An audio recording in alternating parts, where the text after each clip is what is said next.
Here we go. All right, everybody. We are not on the air right now because we have some technical issues that they're working on. So I'm waiting for a few little bit to see if it gets rectified and we'll go on the air. So we're at a bit of a delay. So I'm going to let our audience know and we'll get going here in a minute. I was pulling that up.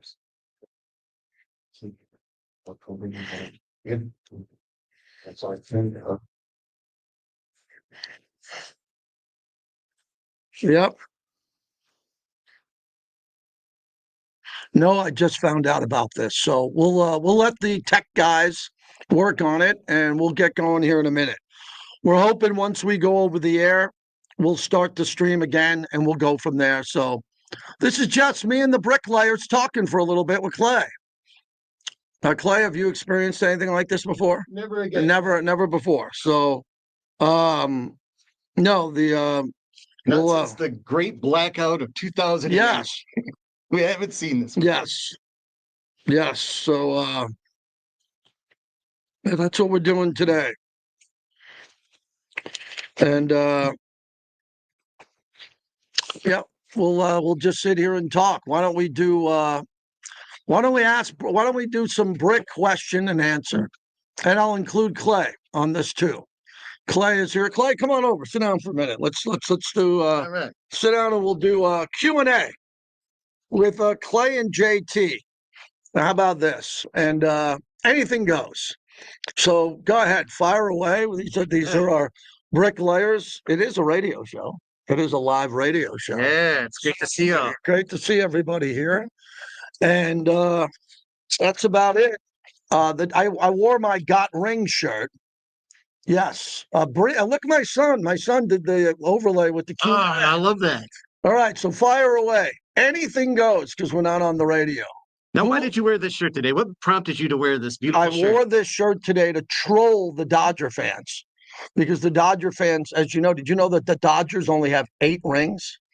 Do you know that the Red Sox and the St. Louis Cardinals have more rings than the Dodgers? I do know that. Do you know that the Dodgers are older than the Yankees? The Dodgers began in the 1800s, the Yankees in 1903, and the Yankees have 27 rings. So it's just, I wear it to remind Dodger fans that in their lifetime, in their grandparents' lifetime, in their grandkids' lifetime, they'll never catch the Yankees. But, man, you watched the game last night. Ohtani was pitching. Yeah.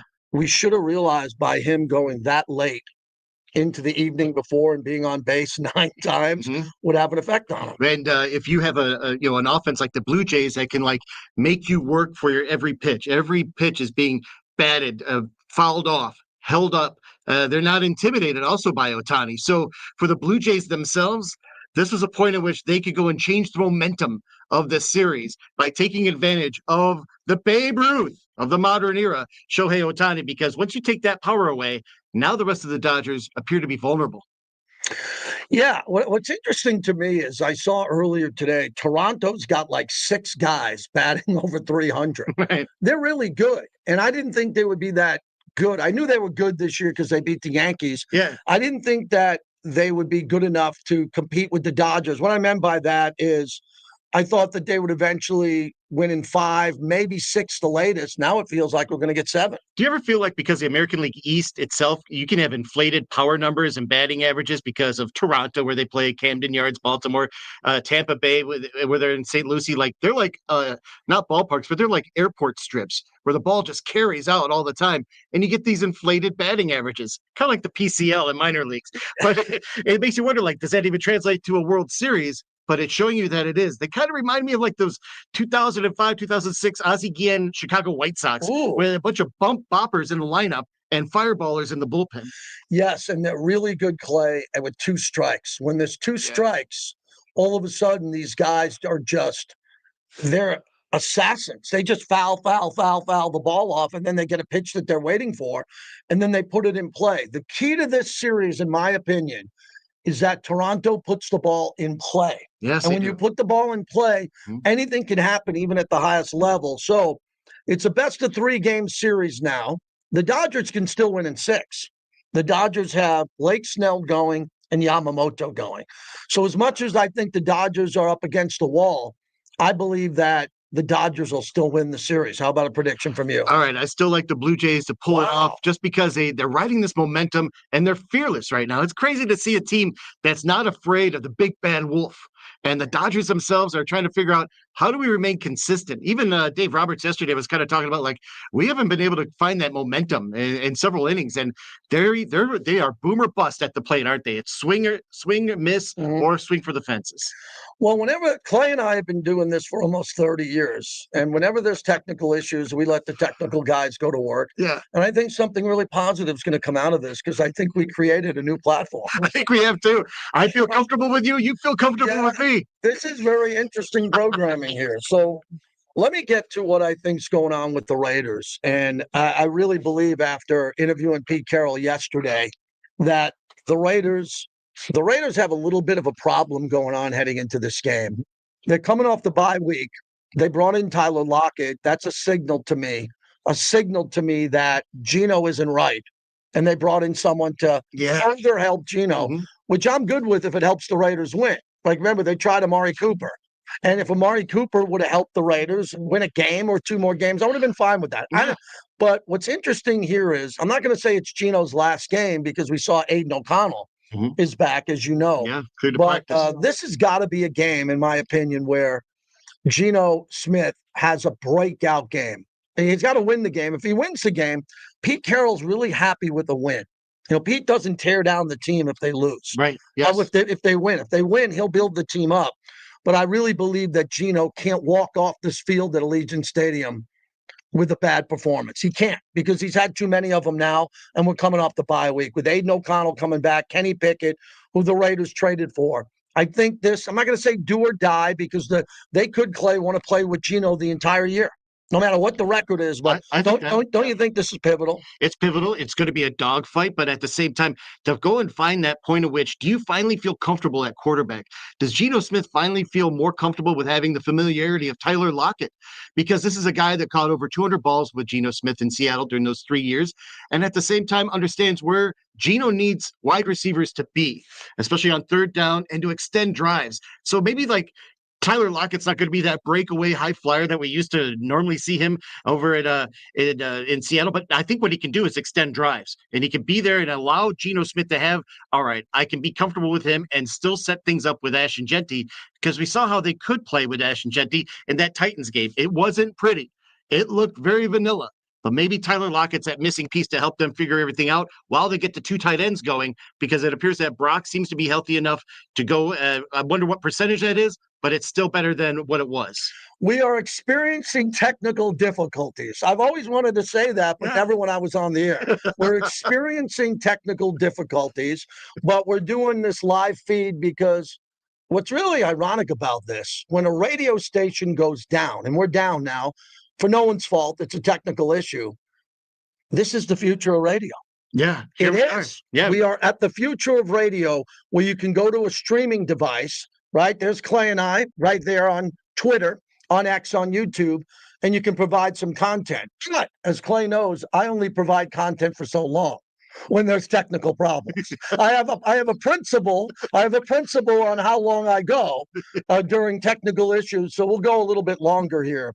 So I talked to a former Raider player today, not a Hall of Famer. This isn't like Blue's Clues, Guess the Clue, but he made a really good point. Back in the day, the Raiders only had 9 pass plays. 9 in a Super Bowl winning year. 9 plays that everything went off of. We know that Chip Kelly has hundreds of plays. We don't know how many he has installed with the Raiders, but we know from Oregon, from Philadelphia, from everywhere he's been, Chip's got hundreds of plays that can be executed at any time. It hit me like a light bulb going off. Why don't we go into the Jacksonville game with 9 plays and just run them? 3 of them are going to be handoffs to Ashton Jeanty to the right or the left or up the middle. Some type of play off of that. And then maybe 6 plays are going to be passing plays, which will either be to Brock Bowers or Michael Mayer, or some routes that are crossing routes. Does that make sense to make it easier for Geno, Clay? Or should Geno still have to cram to try to get through this Chip Kelly playbook, which is not working? Okay, I love that. You know why? Let's start off with that. And then by halftime, if adjustments need to be made, go to the other adjustments, another 9 plays that need to be there, because maybe 9 is simplifying it too much for the modern day defense. But I would love to see the adjustments being made. What is Chip Kelly? Has he done enough kind of like self-inspection of what he needs to do to make this team better? Because after a while, it's going to come to a point where this is either about Geno or this is about play design of Chip Kelly. And one or the other, somebody's going to have to be, like, in a way, a fall guy of why this isn't working. And it might fall on play design, as Chip Kelly needs to go and be that guy again that can be great at figuring out adjustments when plan A goes awry. Yeah, the biggest thing I'm struggling with right now is that I believe in the people behind the scenes who are putting this product out. I just don't think the product's very good now because they're struggling so mightily. They're playing so poorly on offense that they need to have a good game. Sometimes you want to see a great game. So this year, the Raiders, with all their home games as a season ticket holder, if 3 of them are not only wins, but wins where they score over 30, that's really cool because we saw wins and entertaining games. What has to happen now is the Raiders have to win at all cost and then slowly entertain us with the offensive product that we're seeing, and we haven't been entertained with that. So I believe in Chip Kelly's schemes because it's worked before at the highest level. I obviously believe in Pete Carroll because he's a borderline, if not already, Hall of Famer. I believe in Geno Smith and why he came here. And hang on, Raider fans, hang on. I believe in why he came here. He came here because he's really good. Not elite, but he's a very good quarterback. His track record backs that up. But he's not playing well now. So everything that Chip's done well, Geno's done well, and obviously Coach Carroll, who I super support, it's not working right now. They need a jump-off point. It's the Jacksonville Jaguars. It's not the 85 Bears. They got a team coming in here that's not playing really well.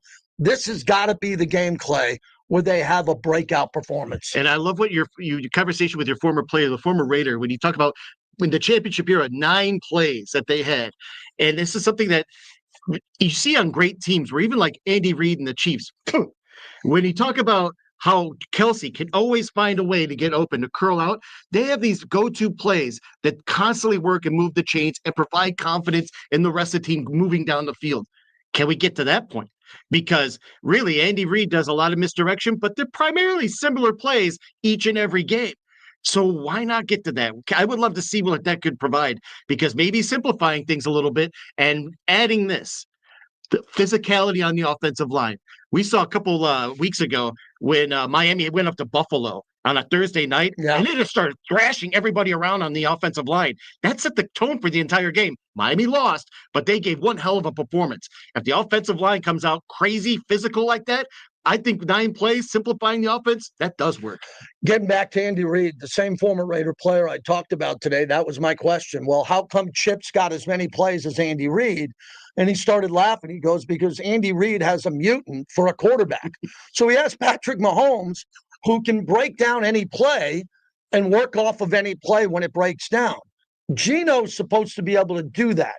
If the pocket breaks down, if a play doesn't go as designed, Geno is technically supposed to work through that.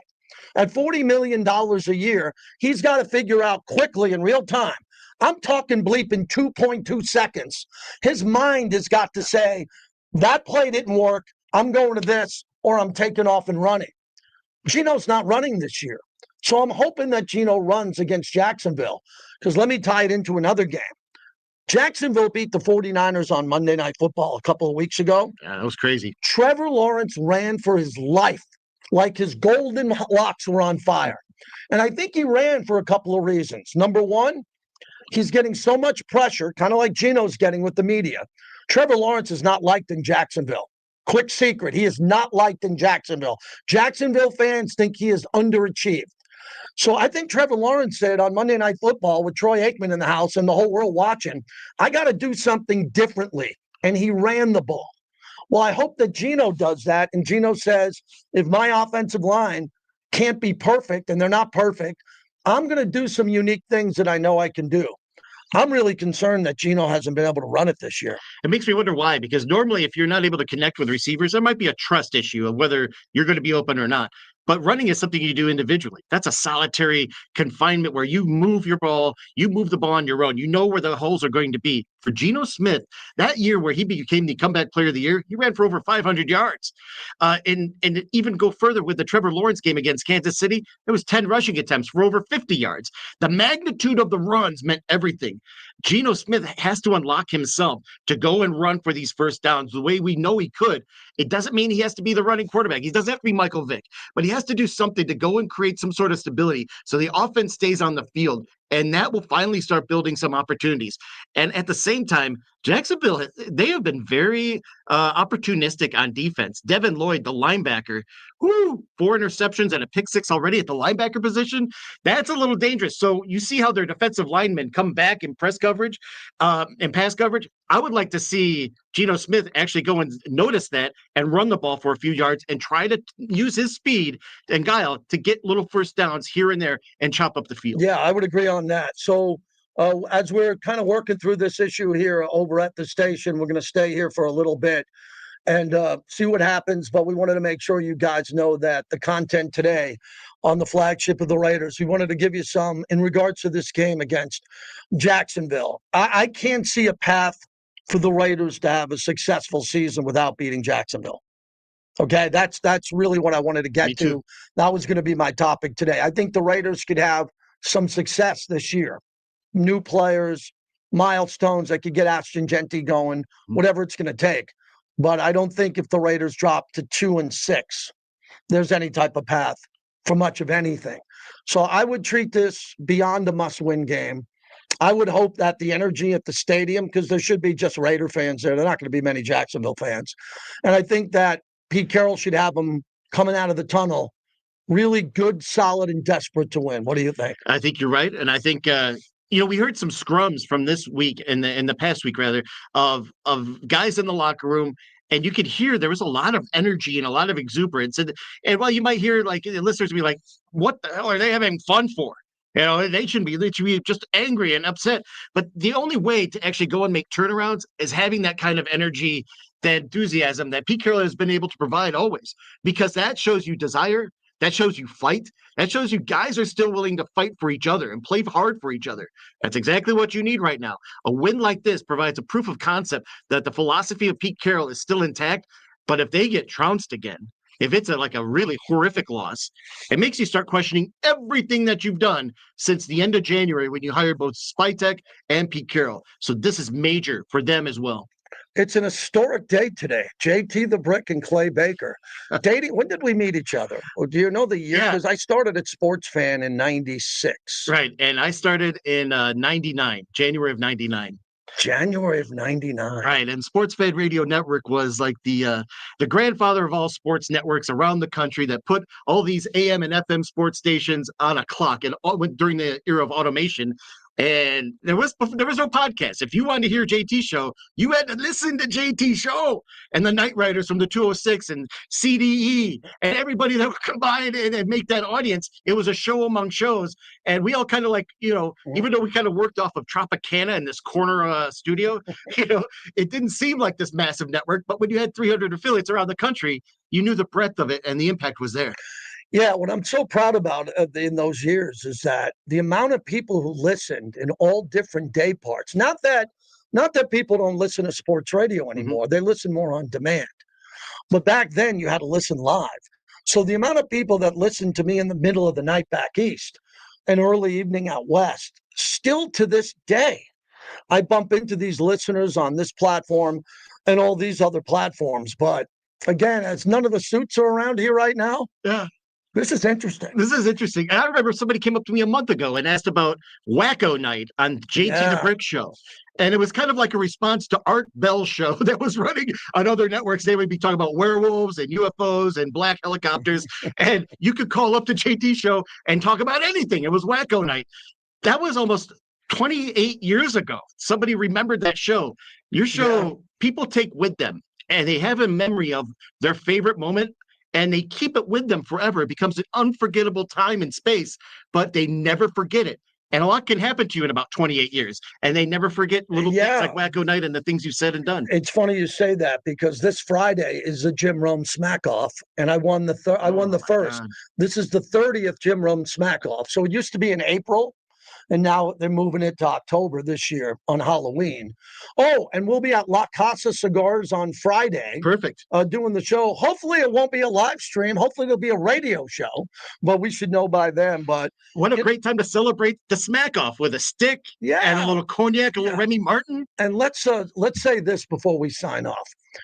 When there are technical issues on radio, we are watching two gentlemen behind us here busting their ass Big time to try to get us on the air. Yeah. We're not making light of that. When this happens and something happens with the satellite or something goes down, a router goes down, everybody's trying to really work hard to get us up and running again. So we apologize for those, but I think a lot of positives came out of this.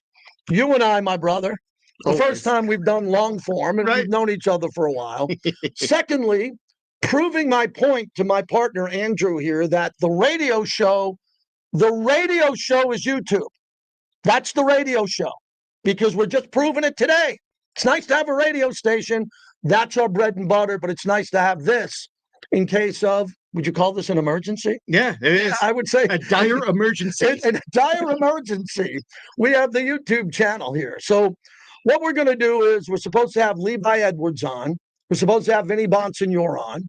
We're supposed to have press conference sound. Gino spoke, right? Yeah, and Pete Carroll. I mean, that was a very strong pointed presser. We'll have that sound for you. So we're going to jump out of here, and we're going to wait to get direction, because in radio, you take direction, right? Yeah, good listeners. Yeah, well, we have to be good listeners today. Hopefully, we'll be back. If not, I'm going to get in my pool. I'm actually swimming in this weather, which I like. I might have a Modelo. And appreciate the fact that life is good. We're healthy. Our families and friends. I just got back from seeing my folks. Your son's doing amazing, correct? Yeah. And nothing beats being around family, right? Getting that energy back. I'd love to see you, your son, and your dad out on the golf course. How fun was that? Were you guys chasing balls, or were you after like 9 holes? Or like, let's get in the clubhouse? No, we actually played pretty well and had a good time, but there was some cervezas. And then look, my son is working. What I'm going to do maybe is give my son the day off.